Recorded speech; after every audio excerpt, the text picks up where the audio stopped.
안녕하세요. 한다린의 굿티처입니다. 네, 선생님들 오늘은 제가 이제 학생 선생님들을 위한 실습과 관련한 영상을 올려보도록 하겠습니다. 네, 지금 이미 실습 중이시거나 또는 실습을 앞두신 선생님들이시라면 굉장히 이제 긴장이 많이 되고 정말 두렵고 걱정이 되고 정말 불안하고 뭐 여러 가지 이제 부정성 있는 감정들이 많이 느껴지실 텐데요. 그런데 이제 직면하면 그것보다는 조금 나을 수도 있어요, 사실.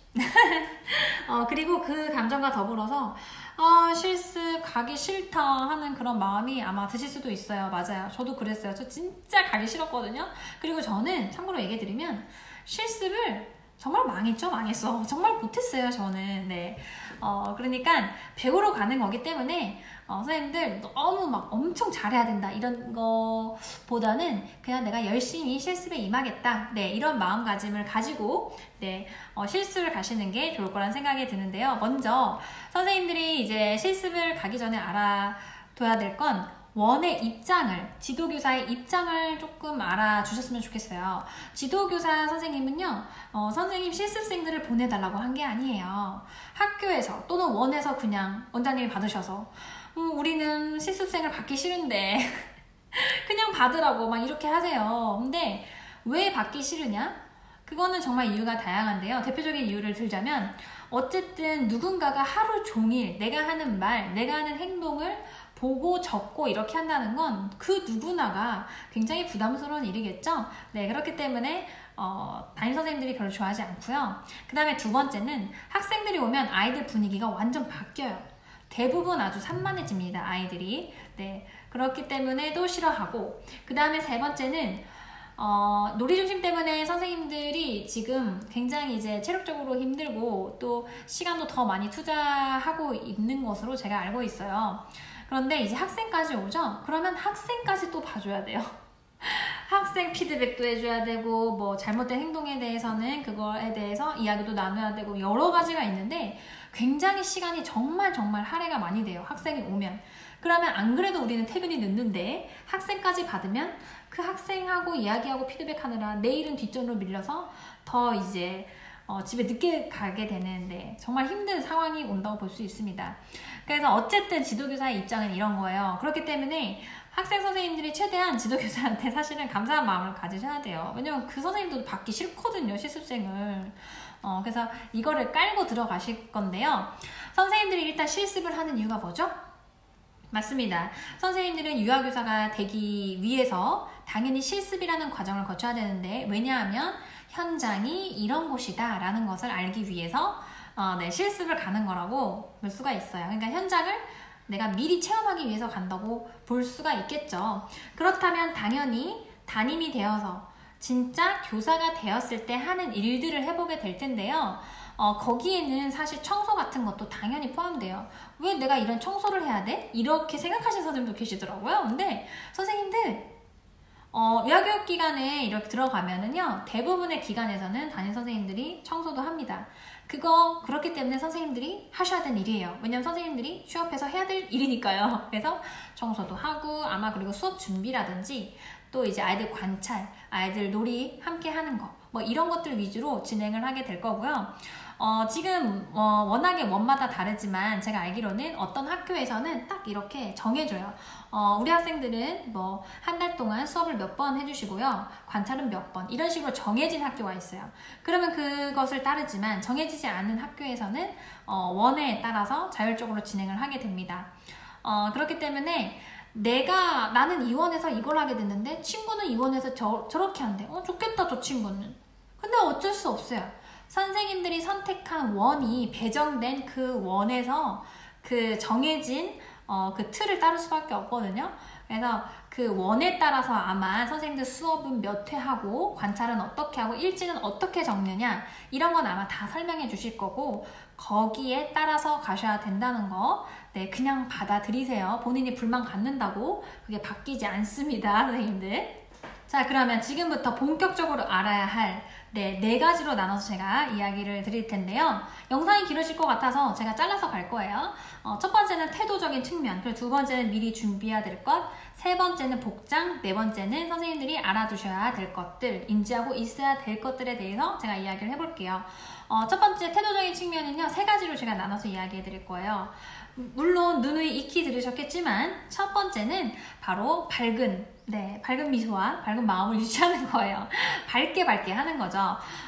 유아교육 기간은 아이들이 지내는 곳이죠. 그렇기 때문에 굉장히 이제 밝게 네, 하셔야 되고, 부드럽게 최대한 이야기를 하거나 아니면 정말 신나게 네, 이렇게 임하려고 노력을 하시는 게 선생님들께 굉장히 플러스 되는 요인이 될 거예요.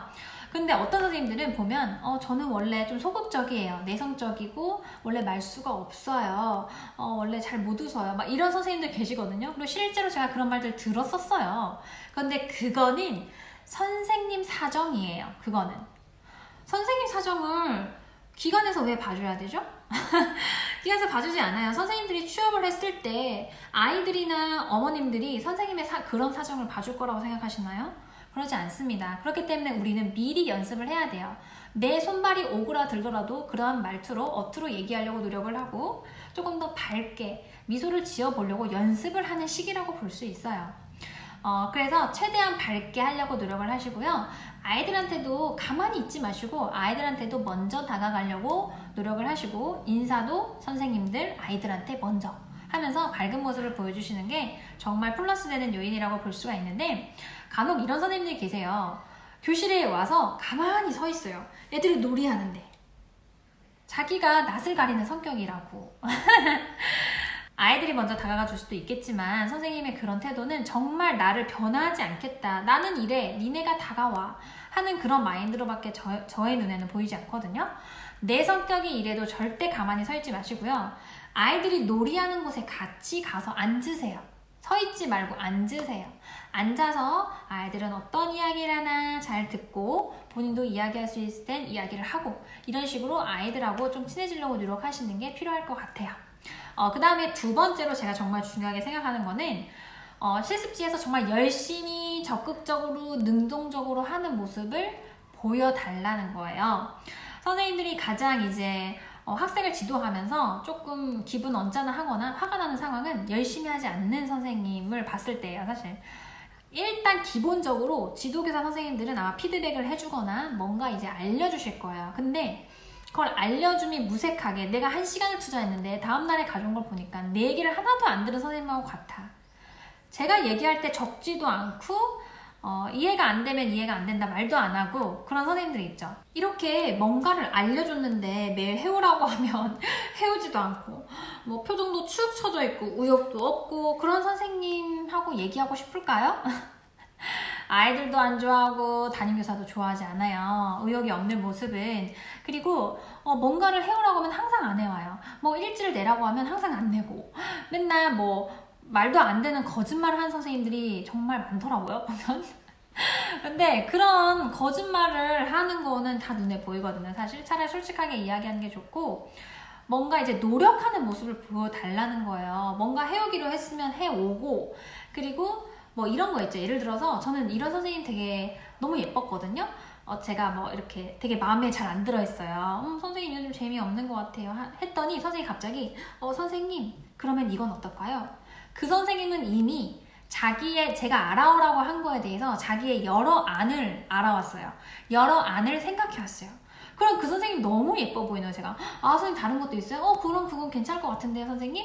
이러면서 저도 그 선생님에 대해서 선생님이 굉장히 많이 알아봤고 생각 많이 했고 노력하는 선생님이구나, 이런 생각을 인식을 갖게 되면 저도 그 선생님을 도와주고 싶게 돼요. 그러니까 잘하라는 게 아니거든요.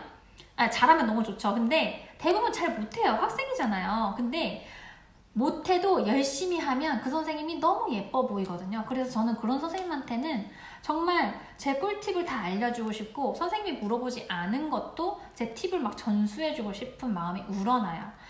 그래서 열심히 하는 모습 보여주시고, 반드시 담임 선생님이, 지도 선생님이 며칠까지 뭐를 알아오세요 이렇게 얘기했죠.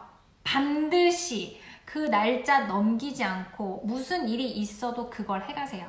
그게 신뢰를 쌓는 첫걸음이에요. 저는 기한 지키지 않는 거를 너무 싫어하거든요. 저는 기한 일단 안 지키면 일단 제 마음속으로 선생님 약속 안 지키는 선생님이야 이렇게 생각해요. 우리 유아교육 기간은 아이들하고도 약속을 잘 지켜야 되고 뭐 그런 기간이잖아요. 말한 거 지켜야 돼요, 선생님들. 그 다음에 이제 태도 측면 마지막은 예의를 갖추는 거예요. 예의.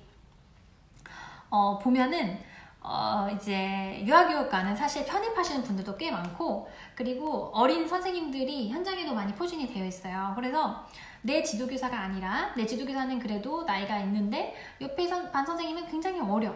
그럼 그 선생님을 너무 만만하게 생각해서 그런 어투를 사용한다거나 굉장히 편하게 친구처럼 한다거나 그런 거 굉장히 저 불편하거든요.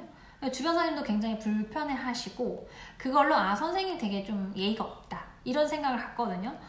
어쨌든 선생님들은 배우러 가신 거예요. 그 원에 있다면 원에 있는 모든 선생님이 선생님의 배움의 대상이 되는 거거든요. 그러면 배움을 주는 사람한테 그렇게 예의 없게 행동해서는 저는 안 된다고 생각해요. 고맙고 감사한 거예요. 지도교사는 또는 주변 선생님들은 한 푼 받지 않고 선생님들을 지도하는 겁니다. 네, 어떤 그거 추가적인 금액이나 그런 것도 받지 않고 자기 시간을 할애하고 알려주고 이렇게 하는 거예요. 그래서 그거에 대해서 감사하게 생각하면 예의로 표현을 해주시면 좋겠고, 반드시 존대를 하셔야 되고, 말끝을 흐리는 거는 조금 그래요. 제가 봤을 땐. 그리고 이런 선생님 계세요. 물어보면 대답을 안 해. 대답을 안 하고 그냥 이렇게 고개를 흔든다거나 이렇게 자기가 했던 버릇을 실수마저도 그렇게 하는 거예요. 그럼 제가 물어봐요. 선생님 듣고 있어요? 선생님 이거 그러면 이거 무슨 말인지 알겠죠? 이렇게 선생님 이렇게 얘기를 해야 네 이렇게 해요. 선생님 대답해 주세요. 이렇게. 근데 저희가 그렇게까지 해야 되나요? 대답 반드시 잘해주세요. 대답 안 하는 선생님들은 저 너무 답답하거든요. 아이들도 그렇게 아이들한테도 대답 잘해야 된다고 저희가 지도를 하고 있는데, 상대방이 이야기를 하면 그거에 대해서 너희들이 생각을 이야기해 주거나 대답으로 표현하는 거야 라고 얘기를 하는데 정작 본인은 안 하고 있으면 어떡해요. 그래서 예의를 지키는 첫 단계, 존대하고 그리고 대답 잘하고, 그거 꼭 지켜주시길 바랄게요. 어쨌든 영상이 길어졌기 때문에 다음 내용들은 두 번째 영상에서 바로 만나도록 하겠습니다. 그러면 우리 다음 영상에서 만나요.